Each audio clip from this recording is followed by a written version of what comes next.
Kate Alvarez had learned, in the months since her husband was buried under a borrowed cross of cottonwood, that the world grew smaller when a woman stood in it alone. She crossed into Apache territory on foot, following the dry wagon road north, her skirts dust-stained to the knees and her shoes worn thin at the heels. Everything she owned fit inside a canvas satchel slung over her shoulder. The rest home, family, the sound of her husband's laugh in the evenings she had left behind in Mexico, where memory had begun to hurt more than hunger. The towns all blurred together after a while. A row of false front buildings, a livery, a church with peeling white paint, men standing idle with hands hooked into their belts, watching her pass, as if she were something that might break if handled too roughly. Kate stopped wherever there was work posted or rumored. Kitchens, laundries, boarding houses, even stables. The answer was always the same. We need someone stronger. This ain't women's work. You look like the wind might carry you off. Once a foreman laughed outright and told her she'd last half a day before her hands blistered and her back gave out. Kate thanked him anyway. She always thanked them. Pride, she'd learned, was lighter to carry than anger. By the time she reached the edge of town, little more than a wide dirt street and a handful of buildings leaning into one another for support, her stomach had begun to ache in a dull, hollow way. She paused outside a small bakery, its windows fogged with warmth. The smell of fresh bread drifted out onto the street, rich and yeasty, cruel in its kindness. Kate hesitated before pushing the door open. She had already been turned away, twice that morning. Still, hunger had a way of making a person brave. Inside, the bakery was narrow and dim, a brick oven glowing red behind the counter. A woman stood kneading dough, her arms thick and dusted with flour. She looked up as Kate approached. "Yes," the baker said, not unkindly, but without interest. "I'm looking for work," Kate said. Her voice was soft, her English careful. "I can clean. I can help with baking. I learn fast." But the woman wiped her hands on her apron and studied Kate from head to toe. Her slight frame, the way her sleeves hung loose at the wrists, the faint shadow beneath her eyes. "This is hard work," the baker said. "Long hours, hot. You ever lifted a 50-pound sack of flour?" Kate swallowed. "No, ma'am. But I can." The woman shook her head. "I need someone who can keep up." "I'm sorry." Kate nodded, as if she had expected nothing else. She turned to leave just as the door opened behind her. A man stepped in, bringing with him a gust of cold air and the scent of sawdust and damp wool. He was tall, broad through the shoulders, his coat patched at the elbows. His hair was dark and unkempt, his face marked by the quiet wear of someone who worked more than he saw. "One loaf," he said, setting a few coins on the counter. "Whatever's cheapest." As the baker wrapped the bread, the man's gaze drifted, not curious, not lingering, until it rested on Kate. She stood near the door, hands folded in front of her, eyes lowered, as though she were trying to take up as little space as possible. When the baker handed him the loaf, the man hesitated. "You looking for work?" he asked, not to the baker but to Kate. She looked up, surprised. "Yes, sir." The baker let out a short breath. "If you're thinking of sending her my way." "No," the man said gently. "Not here." He turned fully toward Kate. "You got a place to stay?" Kate shook her head. "You eat today?" She hesitated, then answered honestly. "Not yet." The man glanced at the loaf in his hands, then back at her face. There was something there, resignation, maybe, or endurance, that made him pause longer than politeness required. "I've got a boarding house," he said at last, "or what passes for one. It ain't much. Truth be told, it's barely standing. But I could use help keeping it clean, pulling weeds, things like that." Kate searched his face, waiting for the catch. There was none. No smile that lingered too long. No look that made her want to step back. I don't have much to pay, he added. And there aren't many guests. Some weeks, none at all. I don't need much, Kate said quickly. Just food, a place to sleep. The man studied her for a moment more, then nodded was. All right then. He picked up the loaf and motioned toward the door. Name's Brock. Kate, she said, following him outside. Thank you. As they walked in silence down the dirt road, past a saloon with broken shutters and a dry goods store advertising supplies it clearly didn't have. Brock stopped at the far edge of town, where the buildings thinned and the land opened into scrub and grass. The boarding house sat apart from everything else, a long, low structure that had once been a stable. The boards were weathered gray, the roof uneven. 3 narrow doors faced the road, each leading into a room no bigger than a horse stall. Kate took it in without comment. This is it, Brock said. Not apologetic, just honest. Roof leaks when it rains, floor creaks. I fix one thing. Something else breaks. It's fine, Kate said. And she meant it. He showed her the smallest room at the end. Inside, there was a narrow bed, a chair with a missing rung, and a window that didn't quite shut all the way. You can stay here, Brock said. We'll figure the rest out. That night, the sky opened without warning. Rain drummed against the roof, found its way through old cracks and tired shingles. Kate lay awake, listening to the water drip steadily into a bucket Brock had set beneath the worst of it. She stared at the ceiling, at the dark stains spreading like old memories, and whispered to herself, half amused, half sad. With a place like this, she murmured, no wonder no one ever comes. Outside, the wind swept across the prairie, carrying the smell of wet earth and the quiet promise of something not yet finished. Morning came thin and gray, the kind that crept in without ceremony. Kate woke before the sun, stirred by the chill that settled into the room during the night. The rain had stopped, but the damp remained, clinging to the walls and the air alike. She sat up on the narrow bed and listened. Somewhere beyond the thin boards, Brock was already awake. She could hear the scrape of a chair, the low clink of a kettle set on the stove. Kate dressed quietly and stepped outside. The yard was little more than hard-packed dirt, bordered by weeds that had claimed the place years ago. Puddles lay in shallow hollows, reflecting the pale sky. The boarding house looked worse by daylight. The roof sagged in the middle, shingles missing in patches. One of the doors hung crooked on its hinges. Brock stood near a small cook stove, set beneath a lean-to, pouring water into a tin pot. You sleep all right? He asked without turning. Yes, Kate said. Thank you. He nodded, as if that settled the matter. He set the pot on the fire and leaned back against a post, arms crossed. I should say this clear, he said. I don't want any misunderstandings. This place doesn't bring in much. Some weeks, I don't make enough to cover flour and coffee.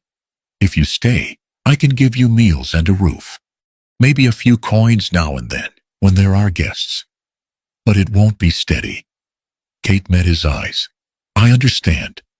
He studied her a moment longer, perhaps expecting hesitation, bargaining, or disappointment.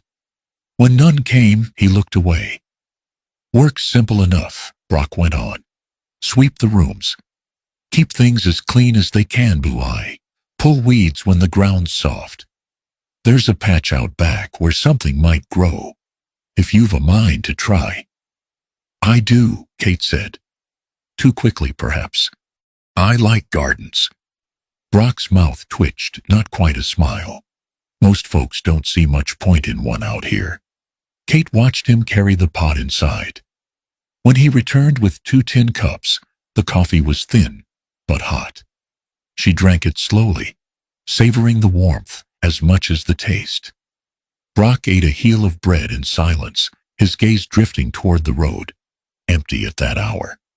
After breakfast, he gestured toward the first room. You can start there. Kate did not waste time asking for rags or instructions. She found a broom leaning against the wall and began sweeping, working dust and straw from the corners. The room smelled of old hay and damp wood. A spider skittered along the wall as she moved a crate aside. By mid-morning, her hands were sore and her skirts streaked with grime. She did not stop. She wiped down the bed frame, scrubbed the small window until light came through clearer. Outside, she hauled weeds from the yard, roots and all, piling them near the fence. Brock watched from a distance, pretending not to. He had seen people start with good intentions before. Most lasted a day, maybe two. By noon, they complained of the heat or the smell or the loneliness of the place. Kate did none of that. After a simple lunch of beans and bread, she returned to work.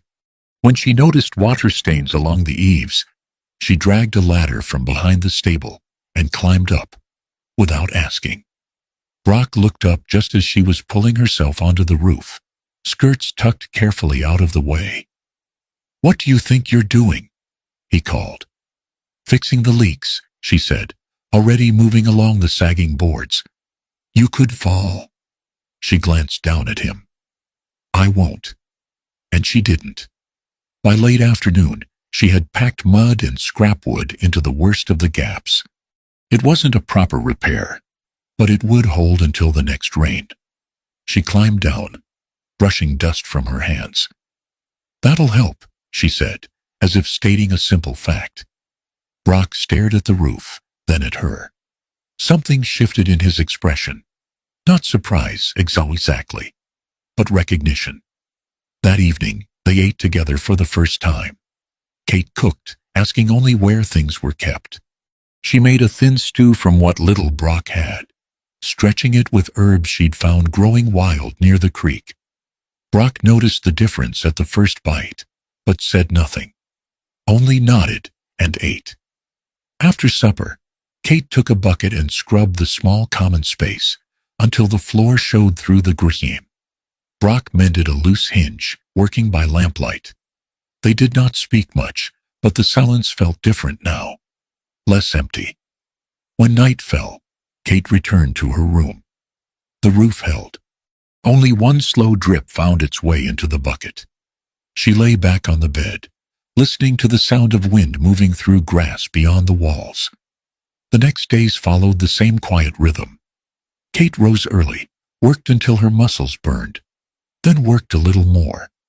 She planted seeds Brock had forgotten he owned, pressing them into the damp earth behind the stable. She cleaned the rooms until they smelled of soap and sun instead of neglect. By the end of the week, a traveler stopped. Just one. A man heading east, boots worn thin, eyes tired. He paused in front of the boarding house, uncertain, then knocked. Kate opened the door. "Yes," she said. "I saw the sign," he said. "You got a room?" She smiled, small but real. "We do." When Brock returned that evening and found the room occupied, a coin resting on the table, he stood for a long moment in the doorway, looking at the place as if seeing it for the first time in years. Later, as the sun dipped low and turned the prairie gold, Brock sat on the step while Kate watered the small patch of earth behind the house. "You didn't have to do all this," he said. Kate shrugged. "Someone had to." He nodded slowly. "I'm glad it was you." She said nothing, but her hands stilled on the watering can. For the first time since crossing the border, Kate felt something settle inside her. Not relief exactly, but the sense that perhaps she had found a place willing to let her stay. The boarding house was still crooked, still small, still poor, but it no longer felt abandoned. By the second week, the boarding house had begun to change in ways Brock could not quite name. It wasn't only that the floors were clean or the yard no longer choked with weeds. It was something quieter. The place felt awake, as if it had been holding its breath for years and had finally let it out. Kate worked without announcing herself. She rose before first light, when the prairie was still blue with cold, and moved through the rooms with a broom and a bucket, like someone tending to a duty rather than a favor.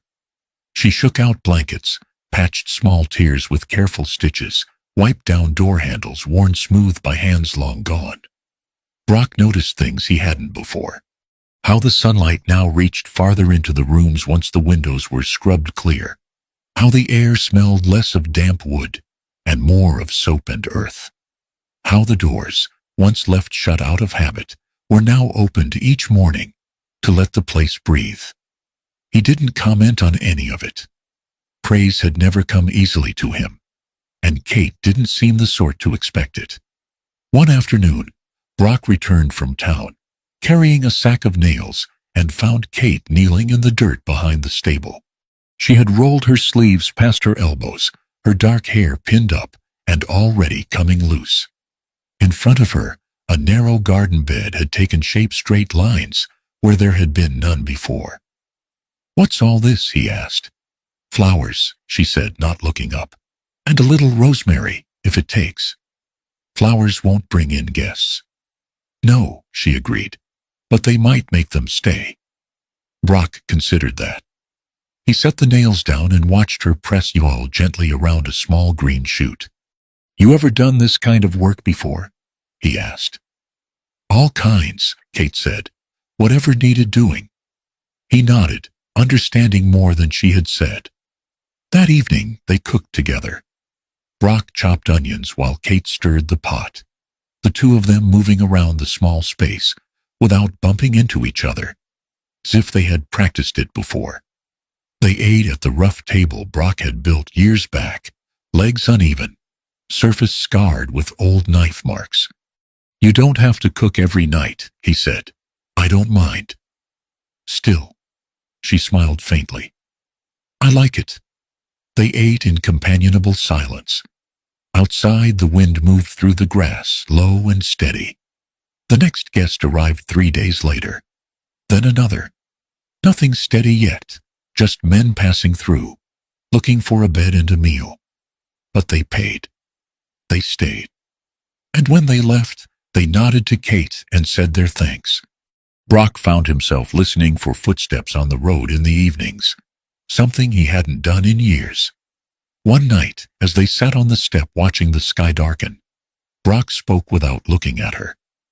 "You don't have to climb the roof again," he said. "I'll handle that from now on." Kate glanced at him. "It needed fixing." "I know, but it's not your job to risk your neck." She studied his face, the set of his jaw, the way his hands rested loosely on his knees. "I'm not as fragile as I look," she said gently. "I didn't say you were." "No," she said, "but people often think it." Brock was quiet for a long moment. "They're usually wrong." The words settled between them, heavier than he'd intended. As the days passed, Kate learned the shape of Brock's silence. When he was thinking, when he was tired, when something old had come up and settled behind his eyes. He learned hers too, the way she hummed softly while working, the way she paused before answering questions about her past. They didn't speak of Mexico, or of Brock's life before the boarding house, not yet. One afternoon, a sudden storm rolled in from the west, dark and fast. Thunder cracked overhead as Kate hurried to secure the doors. Brock followed, hauling a tarp over a stack of firewood. Rain pounded the roof, but the leaks held. Kate stood in the doorway of the far room, watching water run cleanly off the eaves. "It worked," she said, surprised. Brock smiled then. A real one. Brief but unmistakable. That night, as the storm passed and the air cooled, Kate sat on the bed in her room, mending a tear in Brock's work shirt. She hadn't asked permission. He hadn't offered it. The shirt had simply appeared, folded on the chair, needle and thread beside it. Her stitches were small and even. She worked by lamplight, the fabric warm from use. Brock paused in the doorway, unseen. For reasons he could not explain, the sight of it tightened something in his chest. Not the shirt exactly. The care, the quiet certainty of her hands. "You don't have to do that," he said, startling her. She looked up, then down at the shirt. It was torn. He stepped inside. Still. She finished the stitch and tied it off before answering. "I like things to last." He nodded slowly. "So do I." They stood there, neither moving to end the moment. Finally, Brock cleared his throat. "There's a traveler coming through tomorrow," he said. "Word in town is he's got money." Kate smiled. "Then I'll bake in the morning." He hesitated at the door. "You've done more for this place than I ever did." She shook her head. "You gave me a chance." "That wasn't much." "It was everything." Brock left without replying. Outside, the moon had risen, casting pale light across the prairie. He sat on the step longer than usual, listening to the night. Inside, Kate lay back on her bed, the mended shirt folded neatly beside her. She thought of the road she had walked, the doors closed to her, the work she had been told she could not do. The boarding house creaked softly as the temperature dropped. It sounded less like complaint now, and more like yelling. For the first time in a long while, Kate slept without dreaming of leaving. By late autumn, the road in front of the boarding house no longer sat empty from dawn to dusk. It wasn't busy, not the way the main street near the saloon was, but it wasn't forgotten either. Wagons slowed as they passed. Riders reined in their horses to read the hand-painted sign Brock had rehung. Its letters straighter now, the wood freshly scrubbed. Kate noticed it first in the smallest ways. The sound of hooves where there had been only wind. A knock that came just before sunset. The way Brock began setting aside extra firewood, without quite realizing why. The guests came one at a time. A surveyor heading east with tired eyes and ink-stained fingers. A pair of brothers driving cattle south. Quiet men who ate heartily and slept hard. A preacher whose coat smelled of dust and old books. Kate greeted them all the same way, calm, respectful, with no hurry to impress. She showed them their rooms, laid out clean blankets, and brought meals when Brock nodded that it was all right. The boarding house filled not with noise, but with use. Boots by the door. Cups drying on the rack. Low voices in the evening that faded into sleep. Brock found himself repairing things he'd let go for years. A loose step. A cracked window pane. He didn't mention it, and Kate didn't comment. But she noticed. She always noticed. They fell into an easy pattern. Brock handled the money and the repairs. Kate kept the place running.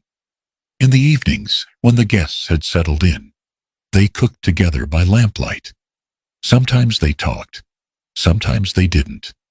One night, as Kate rolled out dough on the table, Brock watched her hands. "You ever think about leaving?" he asked. She didn't stop working. "Where would I go?" "Anywhere," he said. "Someplace better." She smiled faintly. Better is a hard thing to measure. He accepted that. Brock had learned that Kate's answers, when brief, usually carried more weight than longer ones. As the weeks passed, the garden behind the stable began to show green even in the thinning light. The rosemary took. So did the flowers, small stubborn blooms that clung to the soil as the air cooled. Travelers noticed them. One man commented on it outright. "Didn't expect to see flowers out here," he said, setting down his pack. Kate only smiled. "Neither did they," she replied. Brock heard that and laughed before he could stop himself. Kate glanced at him, surprised, and for a moment, their eyes held. It was nothing that could be pointed to. No promise, no declaration, just an understanding that settled quietly between them. The rain came hard the night the stranger arrived. It began in the late afternoon, a low rumble of thunder rolling across the prairie. By dusk, the sky had turned the color of iron, and the wind drove sheets of rain sideways. Brock moved the horses closer to the stable and checked the roof twice. tightening the tarp where it mattered most. Kate lit extra lamps inside, their glow soft against the dark pressing in. Near full dark, there was a knock. Brock opened the door to find a man standing under the eaves, hat pulled low, coat slick with rain. He was middle-aged, clean-shaven, his eyes sharp even in the poor light. A satchel hung at his side. "You've got rooms?" the man asked. "We do," Brock said. "One left." "That'll be enough," the man replied. "Just for the night." Kate brought towels and showed him to the far room. He thanked her politely, his voice smooth, his movements careful. When she returned, Brock glanced after him. "He says he's leaving at first light," she said. Brock nodded. "I'll settle up in the morning." They ate quietly that night, listening to the rain drum against the roof. The boarding house held. The garden lay dark and soaked, but intact. Later, as Brock made his rounds, he noticed the stranger's door was shut tight. The lamp inside turned low. Nothing seemed amiss. Still, Brock slept lightly. Morning broke late and gray. The rain had slowed to a steady drizzle, the kind that seeped into everything. Brock rose early, pulled on his boots, and went to start the fire. The far room stood empty. The bed was stripped bare. The satchel was gone. Brock's chest tightened as he crossed the room, checking the small table, the shelf by the wall. "Kate," he called. She came quickly, her face pale as she took in the scene. They searched the house together. The money box was missing. So were the spare blankets. Brock's tools gone. Kate's small stash of coins tucked beneath a loose floorboard, gone as well. Outside, the smell of smoke hit them. Brock ran first. Flames licked up the far wall of the stable, rain hissing as it struck burning wood. The fire had started low, near the dry boards Brock had stacked weeks earlier. Neighbors came running, buckets in hand, but the fire had a hold already. Wet wood slowed it, but didn't stop it. The roof sagged, then collapsed inward with a sound like a long-held breath finally released. By the time the rain snuffed the last of it, there was little left but blackened beams and steam rising into the gray morning. Brock stood still, rain soaking through his coat, his hands hanging useless at his sides. "It's gone," he said, his voice flat. "All of it." Kate stepped close enough to feel the tremor running through him. She didn't speak at first. Words felt too small. "I failed," Brock said. "Again." She shook her head, "No." He laughed once, bitter and short. "This place was all I had." Kate reached for his hand. He didn't pull away. "We're still here," she said. "That counts for something." He looked at her then, really looked. Rain clung to her hair, her face streaked with soot and water. Tired, steady. "I don't know how to start over," he said. Kate squeezed his hand. "Then we'll learn. Together." The rain eased as if listening. Around them, the prairie stretched wide and quiet, indifferent and enduring. Smoke drifted off into the low clouds. They stood there a long while, neither moving, the wreckage of their work behind them, and the weight of what came next settling slowly, heavily, into place. But Kate did not let go. The first morning after the fire came cold and clear, as if the land itself meant to pretend nothing had happened. Brock woke on the ground beneath a canvas lean-to he borrowed from a neighbor, his body stiff and his mind slow to return. For a few heartbeats, he thought the smell of smoke was a dream.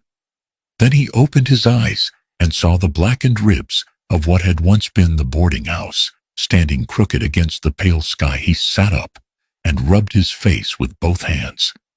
Kate was already awake. She stood a short distance away, wrapped in her shawl, heating water over a small fire she had built from salvaged wood. When she noticed Brock stirring, she poured coffee into a tin cup and brought it to him. "It's bitter," she said, "but it's warm." He took it and nodded. "Thank you." They drank in silence. The prairie lay quiet around them, frost whitening the grass where the sun hadn't yet reached. Somewhere down the road, a wagon creaked past, its driver not slowing to look. Brock stared at the ruins. There's nothing left. Kate followed his gaze. There's wood we can reuse, nails maybe. The stone footings still sound. You shouldn't have to do this, he said. You didn't sign up for starting from ashes. Kate met his eyes. I signed up to stay. The words landed harder than she'd meant them to. Brock looked away, throat tight. That day they worked without a plan. Only instinct. Brock sorted through the wreckage, setting aside anything that could still serve a purpose. Kate cleaned what little remained: dry cups, a skillet. The iron kettle warped but usable. By afternoon, Brock pulled on his coat and shouldered his axe. Where are you going? Kate asked. To the mill, he said. They need men to haul lumber. It's day work, pays by the hour. How much? 75 cents, if the foreman's feeling generous. She nodded. That's enough to start. Brock hesitated. You don't have to. I'll be fine, she said. I'll go into town. He didn't ask what she meant. He trusted her now, and that surprised him. Kate walked the dirt road into town with a basket under her arm. She stopped at the bakery that had turned her away weeks earlier. I don't need work, Kate said when the baker looked up, wary. I need flour. I'll pay when I sell. The woman frowned. Sell what? Bread, Kate said. Sweet rolls, hand pies. I can bake. The baker studied her a moment, then sighed. One sack. Don't make me regret it. Kate thanked her and moved on. By late afternoon, the smell of baking drifted through the street. Kate sold everything she made before the sun dipped low. She returned to the ruins with flour dust on her sleeves and coins in her pocket. Brock came back after dark, shoulders aching, hands blistered. When Kate showed him the money, he stared as if she'd handed him something holy. You did this today? He asked. Yes. He sat heavily on a crate. I don't know what I did to deserve you. Kate knelt in front of him. You gave me a place when no one else would. That was nothing. That was everything, she said. Days turned into weeks. Brock worked wherever there was need, hauling lumber, repairing fences, stacking cordwood for winter. 10, 12 hours a day when he could get it. He came home sore and bone-tired, hands split and raw. Kate baked before dawn and sold in town by mid-morning. When the weather turned colder, she took in mending, stitching by lamplight until her eyes burned. She kept the small camp clean, organized, steady. They spoke less, but the silence between them was no longer uncertain. It was shared. People in town began to notice. Those two don't quit, someone said at the mercantile. Hard to watch, another replied. Makes you feel lazy. A few offered help. Scrap lumber left where Brock could find it. A sack of potatoes that appeared one morning without explanation. Brock accepted it all without comment, gratitude sitting heavy in his chest. One night, after a long day, Brock sat staring into the fire, his shoulders slumped. I was ready to give up, he said quietly. After the fire, I stood there thinking maybe that was the sign, that I'd failed enough. Kate sat beside him. And now? He looked at her, eyes tired but clear. Now I don't want to quit, not with you here. She said nothing, only leaned her shoulder against his. He stiffened for a moment, then relaxed into the contact. I don't know what this is, Brock said after a while. Us. Kate smiled faintly. Neither do I. But I know what it isn't. What? It isn't lonely. He let out a slow breath. That's enough for me. Winter came early that year, sharp and unforgiving. Frost bit hard at night, and the wind cut through wool like a blade. Still, they worked. By the first snowfall, a frame stood where the ruins had been. straight, stronger than before. Brock set the last beam himself, hands shaking with exhaustion and pride. Kate stood back, brushing flour from her hands and feet. "It's bigger," she said. "Built it right this time," Brock replied. "2 stories, real rooms." She laughed softly. "You're ambitious." "I learned from you." They stood together as snow began to fall, light and steady, settling on the fresh boards. Brock reached for Kate's hand, tentative. She took it without hesitation. The fire had taken wood and cloth and tools. It had not taken their will. And that, they were beginning to understand, mattered more than anything they had lost. Spring came slowly to the high prairie, as if it had learned caution from the winter before it. The snow melted in thin, stubborn patches, retreating into the shade of fence posts and north-facing walls. The ground softened inch by inch, releasing the scent of damp earth that Kate had come to associate with possibility. She stood in the doorway of the new boarding house one morning, breathing it in, hardly believing it was real. The building rose 2 stories now, solid and square against the open land. Fresh pine boards still held their pale color, nails set straight and true. Windows caught the light instead of swallowing it. The roofline was clean, pitched to shed rain and snow alike. Brock had built it with care he'd never shown the first place. Every beam measured twice, every joint reinforced. He said little about it, but Kate saw the way his hands lingered on the work, the way he stepped back at the end of each day to take it in. "This one's meant to last," he said once. "It already has," Kate replied. They moved in before everything was finished, content to live around the work still to be done.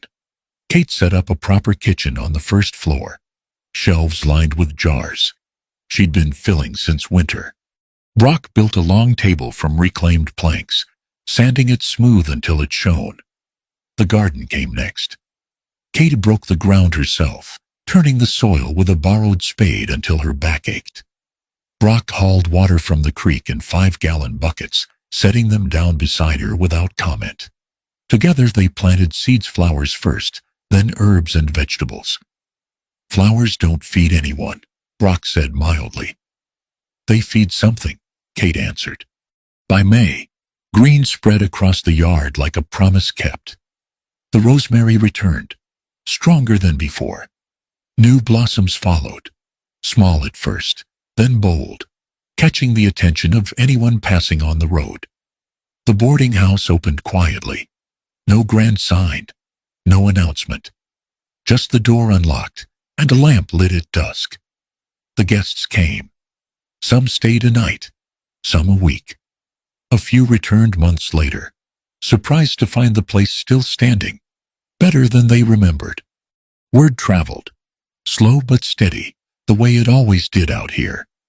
Brock kept the books now, numbers neat and careful.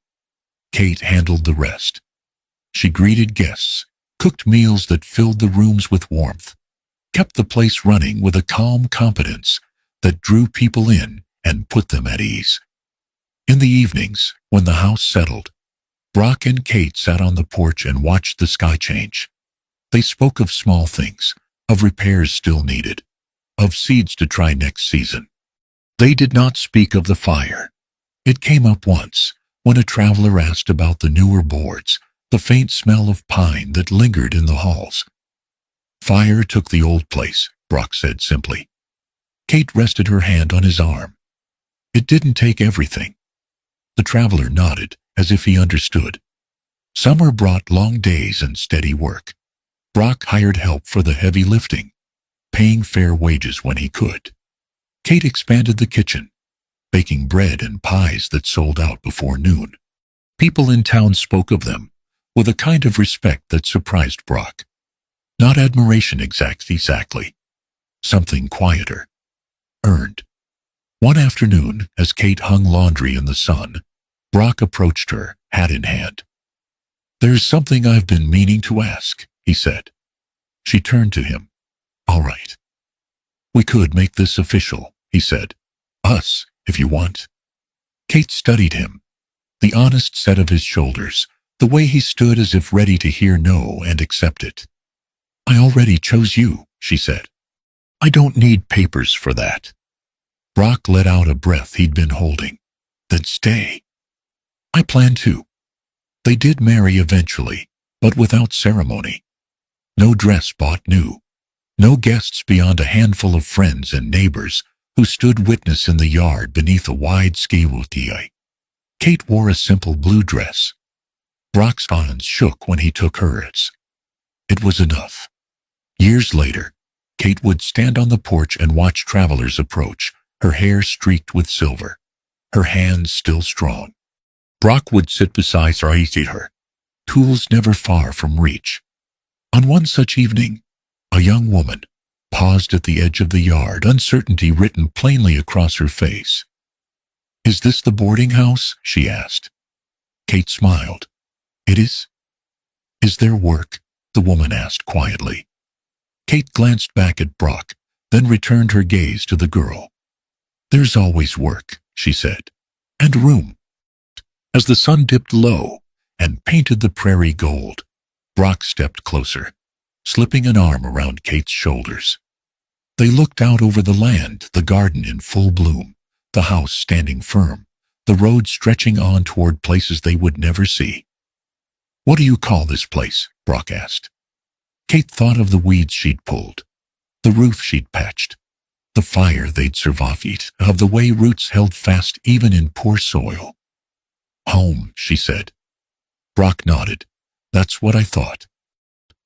And there, beneath a wide western skiwuti, where flowers had taken root against all expectation, they stood, two people the world had once dismissed, content in the quiet knowledge that they had built something real, something lasting, with nothing more than work, patience, and the choice to stay.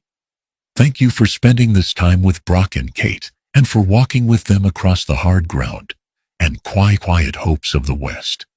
If this story moved you, please hit subscribe, like, share, and leave a comment so I can continue creating more meaningful stories for you. Thank you all for listening, and I'll see you in the next one.